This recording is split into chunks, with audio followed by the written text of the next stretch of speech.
friends, welcome to my channel Pavithra Tips and Tricks. இன்னைக்கு நான் உங்களுக்கு இட்லி பொடி எப்படி செய்யலாம்ன்றது தான் சொல்லி தர போறேன். அதோடயே கூட அந்த பொடியை வச்சு ஒரு பொடி தோசையும் ஊத்தி காட்ட போறேன். சரி வாங்க வீடியோக்குள்ள போலாம். இன்னைக்கு நான் அதுக்கு வந்து 1 டம்ளர் கடலைப்பருப்பு எடுத்துர்க்கேன்.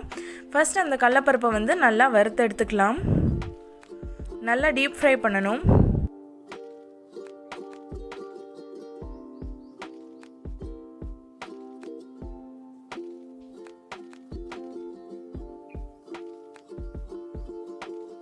இப்போ பாருங்க கடலைப்பருப்பெல்லாம் நல்லா கலர் மாறிடுச்சு.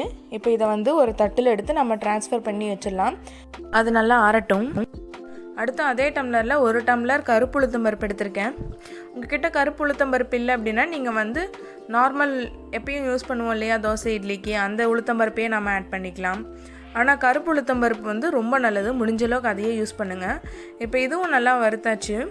இது வந்து ஸ்மெல் வரும், நல்லா சூப்பராக ஸ்மெல் வந்துச்சு அப்படின்னாவே நம்ம வந்து இதையும் எடுத்து நம்ம தட்டுக்கு ட்ரான்ஸ்ஃபர் பண்ணி வச்சிடலாம். இப்போ பாருங்கள் நல்லா ஸ்மெல் வந்துடுச்சு. இப்போ இதையும் நான் வந்து தட்டுக்கு ட்ரான்ஸ்ஃபர் பண்ணிடுறேன். அடுத்தது வந்து 1/4 டம்ளர் கொத்தமல்லி எடுத்திருக்கேன். கொத்தமல்லியை வந்து க்ளீன் பண்ணிவிட்டு அப்புறமேட்டு எடுத்துக்கோங்க. கொத்தமல்லி வந்து லைட்டாக நம்ம வந்து வறுத்தாலே போதும், ரொம்ப நேரம்லாம் வறுக்கணுன்ற அவசியம் கிடையாது. அடுத்தது வந்து இது கூட நான் 1 டேபிள் ஸ்பூன் சீரகம் ஆட் பண்ணிக்கிறேன்.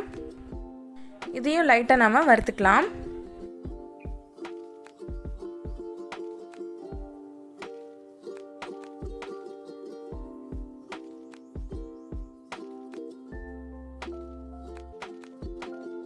இப்போ நான் அடுத்தது வரமிளகா ஆட் பண்ணுறேன். 1 டம்ளர் வரமிளகா ஆட் பண்ணுறேன். இது வந்து காரமான வரமிளகா. உங்களுக்கு இது ஏற்ற மாதிரி காரம் நீங்கள் கூடுதலாகவோ இல்லை கம்மியாகவோ நீங்கள் வந்து போட்டுக்கலாம். இதை லைட்டாக ஒரு 2 வாட்டி மட்டும் கலந்து விட்டால் போதும். அடுத்து ஸ்டவ் ஆஃப் பண்ணிவிட்டு நம்ம வந்து ஒரு டேபிள் ஸ்பூன் அளவுக்கு பெருங்காயம் எடுத்துக்கலாம். அதையும் போட்டுட்டு ஸ்டவ் ஆஃப் பண்ணிவிட்டு தான் நம்ம கலந்து விடணும் பெருங்காயத்தை. அது கூட தேவையான அளவுக்கு நம்ம உப்பு எடுத்துக்கலாம். அதையும் இது கூடயே சேர்த்துட்டு நம்ம கலந்து விட்டுடலாம்.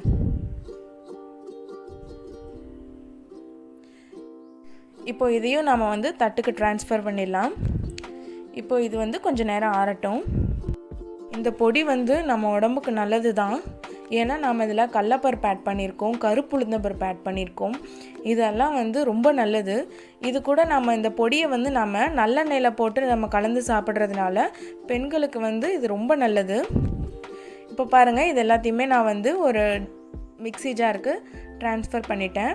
இப்போ இதை நல்லா ட்ரை பவுடராக நம்ம வந்து அரைச்சிக்கலாம். இப்போ பாருங்கள் நம்ம இட்லி பொடி ஈஸியாக வீட்டில் ரெடி ஆயிடுச்சு. இப்போது அடுத்தது நம்ம இந்த பொடியை வச்சு நம்ம பொடி தோசை எப்படி செய்கிறதுன்றதை பார்த்துடலாம் வாங்க.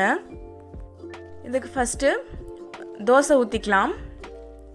தோசையை சுற்றி எண்ணெய் விட்டுக்கலாம். அடுத்து இந்த தோசையை ஒரு நிமிஷம் நம்ம வந்து மூடி வச்சிடலாம்.